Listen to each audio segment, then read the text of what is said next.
Iran पर लगातार हमले ही हो रहे हैं, उसको आप धमाका कह लीजिए या कुछ और।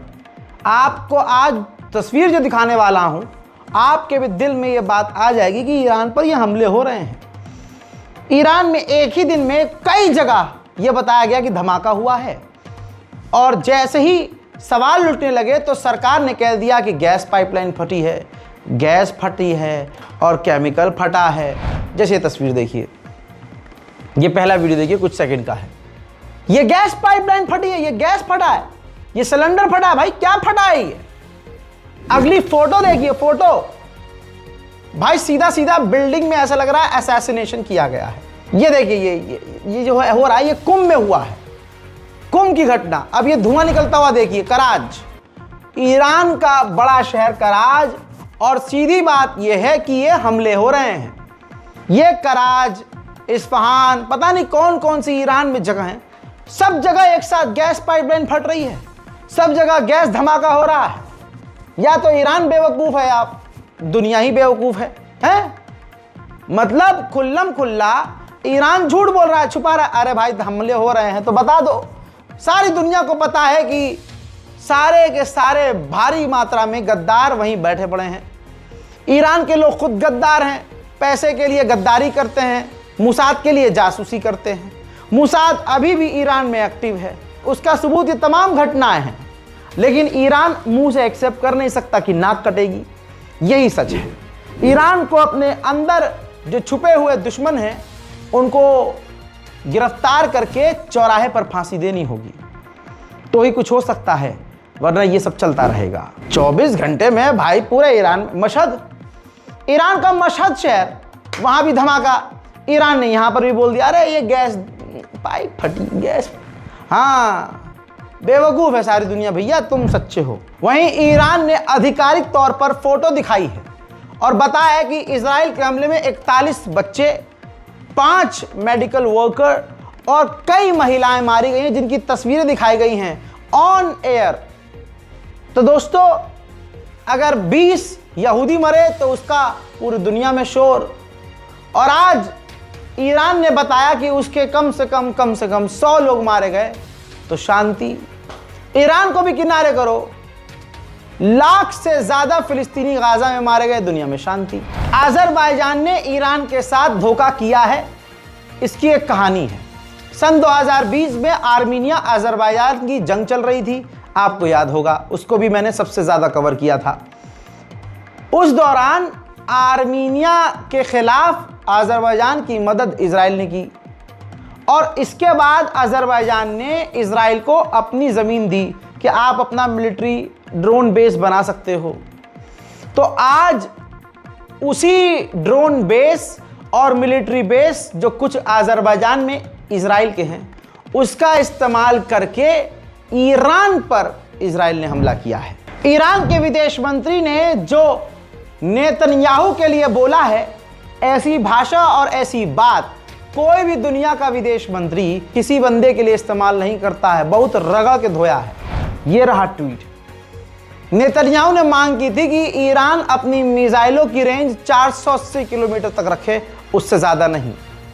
उस खबर को रिट्वीट करते हुए सैयद अब्बास अरागची, जो ईरान के विदेश मंत्री हैं, उन्होंने कहा कि ये पता नहीं कौन सा नशा करता है आदमी, इनको लगता है कि 40 साल पुराना हमारा जो न्यूक्लियर प्रोग्राम है ये उसे बर्बाद कर सकता है, और ये वो है जो अरेस्ट वारंट इसके खिलाफ जारी है, वॉर क्राइम कर चुका है और कितने सारे लोगों को मार चुका है, और ये ईरान के खिलाफ उल्टी सीधी बातें करता है। जब हमने हमला किया था इन पर, तो ये अपने डैडी के पास, जी हाँ, यही लाइन लिखी है ईरान के विदेश मंत्री ने कि नेतन्याहू अपने बाप के पास, अमेरिका के पास भाग गया था जब हमारी मिसाइल गिर रही थी, और पता नहीं ये आदमी कौन सा नशा करता है। जी हाँ, और अमेरिका इसको खुलकर सपोर्ट करता है। पता नहीं इजराइल के पास व्हाइट हाउस का क्या है, यानी अमेरिकी सरकार के कौन से राज मूसाद के पास हैं जिसकी वजह से अमेरिकी सरकार पूरी तरह से नेतन्याहू की गुलामी करती है। कतर के अंदर अमेरिका के बेस पर जो अमेरिका का सैटेलाइट तबाह किया था, सैटेलाइट जो छतरी थी वो खराब की थी, तो बहुत लोगों ने कहा रजा भाई यार तुम भी यार ईरान के इतने समझदार बाप है बे, सबूत के साथ बोलते हैं। लो और करीब की तस्वीर, ये वो कतर का अमेरिकी बेस के अंदर मौजूद जली हुई ये सैटेलाइट छतरी है। सैटेलाइट अमेरिका की छतरी है, अमेरिका की। इसके ज़रिए अमेरिका अपने उस बेस से तमाम जानकारियां शेयर करता था, इकट्ठा करता था और दुश्मन पर नज़र रखता था। ईरान ने कतर के इस अमेरिका के बेस पर हमला करके उसको तबाह किया। एक और करीब से सबूत, इसके बाद भी अगर किसी को यकीन ना आए तो टेटुआ पकड़ के उसे कतर ले जाया जाए और उसे अमेरिका के बेस में यह जली हुई अमेरिका की छतरी दिखाई जाए। आए बड़े खुल्लम खुल्ला ईरान के डिफेंस मिनिस्टर ने कह दिया कि हमें इस पर भरोसा नहीं है इजराइल पर कि ये सीज फायर का पालन करेगा, लिहाजा हमारी तैयारी पूरी है। अरे भाई तैयारी गई भाड़ में, जो अंदर धमाके हो रहे हैं उसे रोको भाई, इतनी मुंहजोरी क्यों कर रहे हो यार? तैयारी है तो मुंह बंद रखो। तैयारी हम आपकी तब मारेंगे जब इजराइल कुछ करे और आप पलटकर उसका मुंह खराब कर दें और आपका नुकसान ना हो। वहीं चाइना के अंदर ही 3 यार मिल बैठे हैं, खासकर चाइना, रशिया, ईरान। तस्वीर देखिए, ईरान के विदेश मंत्री और रूस के विदेश मंत्री ने चाइना में मुलाकात की है। हालांकि ईरान को एक तरह से इनडायरेक्टली धोखा खुद रूस ने भी दिया है, कोई डिफेंस सिस्टम और कोई फाइटर जेट ना देकर। वहीं ये देखिए, ये तस्वीर ईरान की तरफ से जारी किया गया है। ईरान के टॉप जनरल जो हैं वो अपने एक बेस पर पहुंचे थे और उन्होंने वहां जाकर ऐलान किया कि अगर इजराइल ने कोई भी गलती की तो उसको मुंह तोड़ जवाब दिया जाएगा। वही बातें रोज़ रोज़। उधर में दोस्तों, जो ईरान के राष्ट्रपति हैं पेजेश्कियान, उनकी तरफ से एक ख़ास वीडियो जारी किया गया है और ये अच्छा कदम है। ईरान के राष्ट्रपति पेजेश्कियान ने ईरान के उन परिवार वालों से उनके ही घर जाकर मुलाकात की जिनके घर वाले या घर का कोई सदस्य इजराइल के आतंकवादी हमलों में मारा गया है।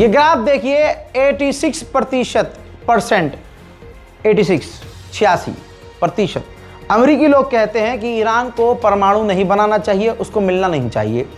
लेकिन 14% अमेरिकी ऐसे लोग हैं जो ये कह रहे हैं कि ईरान को न्यूक्लियर हासिल करने की पूरी आज़ादी है और उसको ईरान को परमाणु बम बनाना चाहिए। उधर ईरान के डिफेंस मिनिस्टर ने तुर्की के डिफेंस मिनिस्टर से फ़ोन पर बात करते हुए चेतावनी दी है कि बड़े भाई, अगर इजराइल ने कोई भी हरकत की तो हम मजबूर हैं, हमें जवाब देना होगा। उधर मेरे दोस्तों, ईरान की पार्लियामेंट में आने वाला है एक नया बिल। अगर वो बिल पास होगा तो ईरान की IRGC फोर्स, ईरान की फौज, उनकी ताकत को बढ़ाया जाएगा, उनकी मिलिट्री बजट को बढ़ाया जाएगा और उनकी कैपेबिलिटीज़ को बढ़ाया जाएगा और ईरान भारी मात्रा में अपनी सेना पर पैसा खर्च करेगा। उधर ईरान ने कहा कि पहले ही इतना बवाल है, जबकि अभी हमने हॉर्मूज़ का जो रास्ता है वो बंद करने का फैसला लिया नहीं है, उस पर हम अभी तक विचार कर रहे हैं। वहीं ईरान के विदेश मंत्री ने कहा कि अमेरिका से न्यूक्लियर टॉक के लिए कोई भी दिन और तारीख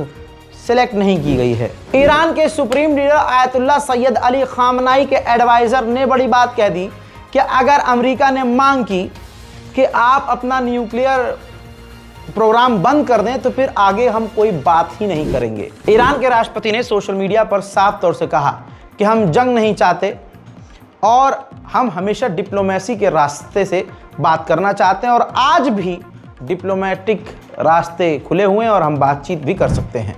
ईरान से जंग के बाद पहली बार आतंकवादी बीबी नेतन्याहू पहली बार उस जंग के बाद कोर्ट पहुंचा था।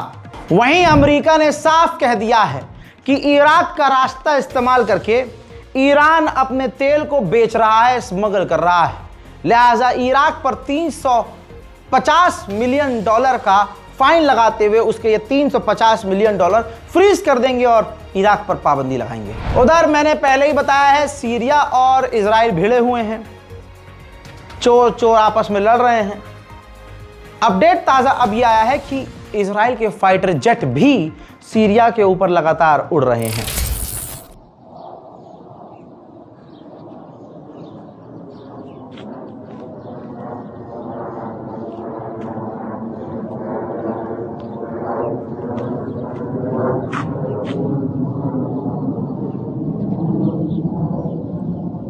उधर सीरिया के अंदर सीरिया की फौज ने, जो जोलानी की फौज है, उसने हिजबुल्लाह के कई सारे लड़ाकों और लीडर्स को गिरफ्तार किया है। मेरे दोस्तों, इस्लामिक जिहाद और हमास ने, ये देखिए, कतर में आधिकारिक मीटिंग की है और इस मीटिंग में बड़ा फैसला लिया है। कहा है कि कोई भी डील नहीं होगी जब तक पूरी तरह से गाजा से इजराइल बाहर नहीं हो जाएगा, बाहर नहीं निकल जाएगा, तब तक कोई भी डील इजराइल से नहीं होगी। स्पेन और आयरलैंड ने जो काम कर दिया, इन झटुल्लों से ना हुआ। अरब देशों की बात कर रहा हूं, मुस्लिम लीग की बात कर रहा हूं, और ये जो OIC, स्पेन और आयरलैंड ने अपने साथ 20 और यूरोप को देशों को जोड़ा और अब वो तैयारी कर रहे हैं इजराइल के खिलाफ एक बिल लाने की, जो कि पास होगा क्योंकि ज्यादातर इसमें यूरोप के देश शामिल होंगे। ऐसा एक छोटा मोटा कदम भी OIC आज तक न उठा सका, सब के सब अय्याश। उधर ये तस्वीर देख लीजिए, फिलिस्तीन का इलाका है और फिलिस्तीनी इलाके वेस्ट बैंक में फिलिस्तीनियों की प्रॉपर्टीज में इजराइल के सेटलर्स, इजरायली यहूदियों ने आग लगा दी है। हजरात मोहतरम, इजराइल के नेतन्याहू की पार्टी खतरे में है। ब्रेकिंग न्यूज आई है, आपके सामने ब्रेकिंग न्यूज है। बताना चाहूंगा कि इजराइल की नेतन्याहू की जो पार्टी है, उसने बहुत सारी पार्टीज को जोड़कर सरकार बनाई थी। उसमें जो अल्ट्रा ऑर्थोडॉक्स जो यहूदी हैं, वो उसकी पार्टी से तेजी से बाहर निकल रहे हैं, जिसके बाद अब नेतन्याहू की सरकार को अंदर ही अंदर बड़ा खतरा हो गया है। हजरात, जो इजरायली, चाहे सेटलर हो, चाहे कोई कंपनी में काम करने वाला कोई भी बंदा हो, जो गाजा और फिलिस्तीन के अंदर फिलिस्तीनियों के मकान को तोड़ रहा है, इजराइल उसको $9,000 पर मंथ दे रहा है, यानी 7,73,000 रुपया पर महीना दे रहा है इजराइल। आधिकारिक गाजा के ऑफिशियल रिकॉर्ड के मुताबिक 58,000 गाजा के लोगों की मौत हो चुकी है और तमाम अरब चुपचाप देख रहे हैं। उधर फ्रांस की कोर्ट, एक गैर मुस्लिम कोर्ट ने फिलिस्तीनियों के लिए अपना दिल नरम किया। रिपोर्ट आपके सामने है। रिपोर्ट के मुताबिक फ्रांस की कोर्ट ने ऐलान किया है कि सारे के सारे गाजा के लोग असाइलम ले सकते हैं, यानी इजराइल के जुल्म और सितम से परेशान जो भी गाजा का व्यक्ति है, वो फ्रांस आकर एज अ रेफ्यूजी असाइलम ले सकता है, पनाह ले सकता है। बहरहाल बेहतर तो यही है कि जंग खत्म हो जाए और किसी को अपना वतन छोड़ना ना पड़े, लेकिन भूखा और प्यासा गाजा के लोगों को तड़पाकर मारा जा रहा है। आपके स्क्रीन पर बारकोड इसीलिए है ताकि आइए हम मिलकर गाजा के लोगों को कुछ वक्त का खाना तो खिला सके। हमने कई कदम आप सबके साथ मिलकर गजा में उठा लिए हैं। हमने गरीब और यतीमों को कुछ कुछ अमाउंट भी बांटा है, जो इससे पहले के वीडियोस में मैं आपको बता चुका हूं। हमने वहां पर दाल, हमने वहां मैकरोनी, हमने वहां पर सूप, इसके अलावा पानी के टैंकर और इसके अलावा और भी हमने उनको बोला है कि जो हो सकता है आपके पास जो राशन मिले आप उसको बेहतरीन तरीके से बनाकर वहां बांटें। और ये काम हो चुका है और अभी और काम हो रहे हैं, जिनके सबूत मैं दिखा भी चुका हूं और आगे आपको प्रूफ दिखाऊंगा भी।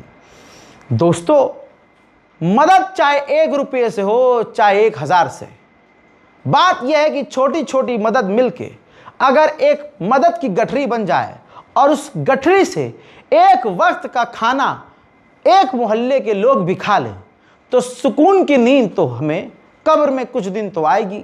शायद हमारे गुनाह माफ़ हों, शायद हमारे हलक से खाना एक वक्त सुकून से उतर जाए। ये मेरी सोच है, आपकी क्या सोच है ये आप जानें। कुछ नहीं कर सकते तो हाथ जोड़कर आप लोगों से भीख मांगता हूं कि मेहरबानी करके अपनी इबादतों में फ़िलिस्तीन और गज़ा को मत भूलिए। पूरी दुनिया में शांति और अमन की दुआ कीजिए और अपने इस भाई के लिए भी दिल करे तो दुआ कीजिए। मैं हूं रज़ा, आप देख रहे थे रज़ाग्राफी अनस्क्रिप्टेड। जय हिंद।